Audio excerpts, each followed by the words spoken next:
Hello guys! Welcome back again to my YouTube channel na kung saan ang pag-uusapan natin ay panibagong mga utangan, which is kung ikaw ay first timer, don't worry, itong video na to ang para sa'yo guys. So ngayong 2025, marami pa rin dyang takot umutang sa online loan app kasi iniisip ng iba na meron silang mababang credit history or credit score o kaya naman is first time pa lang uutang sa mga OLA. Kaya ngayon guys, isi-share ko tong video na to para sabihin sa inyo yung top 5 legit loan application para sa mga first-time borrowers. Ito po yung mga loan application na walang collateral, mabilis ang proseso at syempre, no credit history needed. Basta may one valid ID ka lang, pasok ka dito guys. Pero bago natin puntahan yung aking top 5 legit loan app para sa mga first-time borrowers dyan, naku, kung ikaw ay first-time din dito sa aking channel at hindi ka pa po nakasubscribe, naku, i-click mo na po yung subscribe button at turn on the notification bell dahil para updated ka na rin sa ating mga daily vlogs at sa aking pa weekly GCash giveaway. Every Monday po ha, 5 lucky winners po yung aking pinipili at tuwing Monday po yung aking announcement. At syempre, may pa-monthly cellphone giveaway din po tayo na pwede mong i-convert into cash. Yes po. Marami nang nanalo dyan at paulit-ulit pa rin nananalo. Kaya stay connected, stay active. Malay mo ikaw na ang susunod. So, kapit lang guys. So ngayon guys, kung ikaw naman dyan talaga ay naghahanap ng mauutangan online dahil kinulang ka sa budget at first time mo, nako, panoorin mo tong video na to until the end.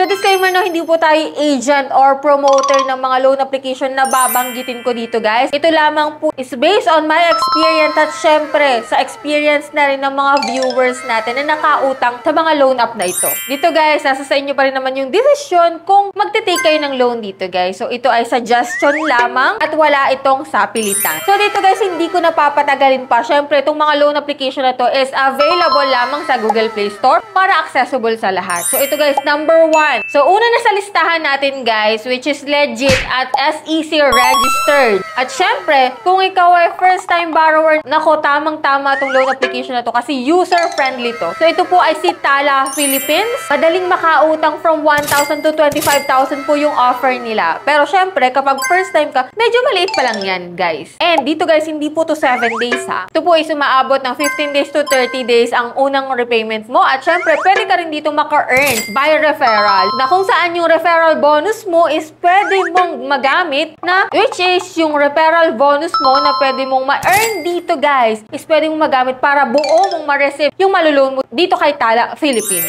O, diba? So, tip ko lang sa inyo guys, kapag po yung cellphone at yung number na ginamit mo na before kay Tala, hindi ka na ulit makakapag-register ng bago guys. It's kasi may account ka na sa kanila. Kaya kung ikaw ay magka-try muli dito kay Tala, suggestion ko lang na gumamit ka ng another number at another phone para hindi naka-registered sa kanila yung account mo. So, next na natin guys, sa list natin is Juan Han. Kilalang-kilala na rin to ng karamihan guys at marami na rin pong nakakapag-loan dito. Up to 15,000 yung pwede mong ma-loan dito. Pero syempre, kapag first time ka, halos nasa 2,000 to 4,000 lang muna. Syempre, newbies pa lang. Syempre, nagsisimula yan sa maliit. Hanggang sa papalaki ng papalaki. And then, may ipapasa ka dyang mga documents para mas lalo pang lumaki yung credit limit mo. Pero kung ikaw naman ay first time, don't worry kasi nag-o-offer naman sila from 2,000 to 4,000 muna. Kahit wala kang ipasa dyan na other documents. No, so one valid ID lang. At syempre, itong si Juan Han guys, may longer period of time ng pagbabayad mo. Syempre, ang pinakang cons lang dito, maaaring mas tumaas yung interest kapag hindi ka po nakapagbayad on time. At pwede, at may posibilidad talaga na hindi ka na makapag-reload kapag na-overdue ka at na-late yung pagbabayad mo guys. Isang posibilidad yun. Kaya ingatan mo kapag maglo-loan ka sa mga olang ganito.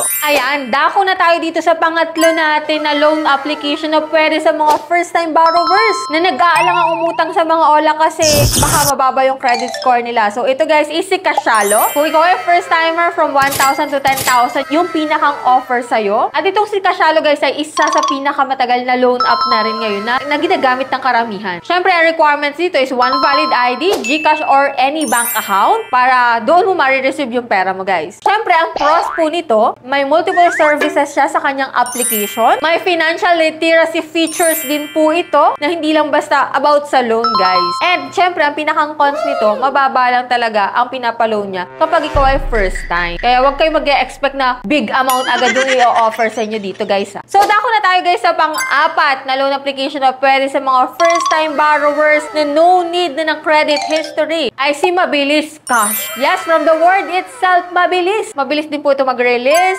at may longer period of time. Siyempre nga lang, yun nga lang guys, is maliit po ang offer sa unang loan mo. Pero kapag po ikaw naman ay repeat borrower, up to 2,000 to 60,000 na po yung offer dito kay Mabilis Cash. At isa pa rin sa cons dito guys is medyo may mga ilang documents ka rin po na ipapasa once na ikaw ay nakapag-reloan na sa kanila. May mga ilang documents ka po na ipapasa para tumaas yung credit limit mo dito kay Mabilis Cash. Pero nasa sa iyo pa rin guys, pwede ka rin namang hindi magbigay or hindi ka mag-upload ng mga GCash transaction history mo, yung mga portal mo sa SSS, sa Pag-ibig, pwede rin namang hindi guys. Kasi kung okay ka na dun sa offer nila, is kahit hindi ka na po magpasa ng mga other documents. And last but not the least sa ating top 5 legit loan application para sa mga first-time borrowers dyan, pwede nyo rin po itong itry si FT Lending. So ngayon guys, medyo okay din yung process nito. Kasi lately ko lang din siya na-discover na okay din pala itong si FT Lending. So available to guys sa Google Play Store ha. So ang offer nito guys is from 2,000 to 50,000 pesos. Syempre wag ka mag-expect na malaki ka agad yan sa first time mo. Hindi po ito bang 7 days lang unlike nung mga nakikita natin dyan ng mga loan app, no? Ito po ay merong longer period of time din ng pagbabayad. At syempre may higher credit limit once na ikaw ay nakapag-reloan na sa kanila. So dito guys, yan po yung ating top 5 legit loan application para sa mga first time. Syempre kung ikaw dyan ay nagbabalak na umutang ulit, syempre alagaan mo yung iyong credit score, yung iyong credit history. Kasi once na ikaw ay first time tapos hindi ka on time magbayad, lagi kang overdue, lagi kang pa-late payment, nako, maaaring bumaba yung iyong credit history, yung iyong credit score hanggang sa hindi ka na makapag-reloan or hindi ka na makautang sa ibang loan application. Kaya ingatan mo yan guys. Kung ikaw ay first timer pa lang na uutang sa OLA. So dito guys, yung mga OLA na nabanggit ko is depende pa rin yan kung maglo-loan kayo dyan. Pero hindi ko kayo pinipilit. Nasa sa inyo pa rin yung desisyon. Matuto tayong mag-review